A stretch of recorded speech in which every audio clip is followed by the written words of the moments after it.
कोई आया और आप पे शाउट कर रहा है, आपने खामोशी इख्तियार की और हल्की सी स्माइल ली जिसमें तंज नहीं है, और आपने कहा यह दिन भी गुजर जाएगा। आई हुई मुसीबत एक दिन थक जाएगी, जब वो थक जाएगी तो सब्र रंग लाएगा, फिर आप कहेंगे सब्र का फल मीठा होता है। तो अपनी मुसीबत को थकाने के लिए सब्र बड़ा जरूरी है।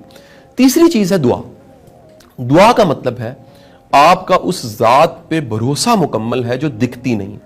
जब आप उस पर मुकम्मल भरोसा करते हैं, आप उस पर मुकम्मल यकीन करते हैं, आप उस पर पूरा पूरा इत्मीनान करते हैं, आप यकीन रखते हैं कि मेरे रब ने मुझ पे अपना फजल और करम जरूर करना है। आप पीछे मुड़ के देखते हैं, आपको जिंदगी में कई जगह पे जले हुए चिराग नजर आते हैं जो आपने नहीं जलाए थे, लेकिन वो आपके लिए सहूलत बने, आपके लिए आसानी बने, आपके लिए राहत का सामान बने।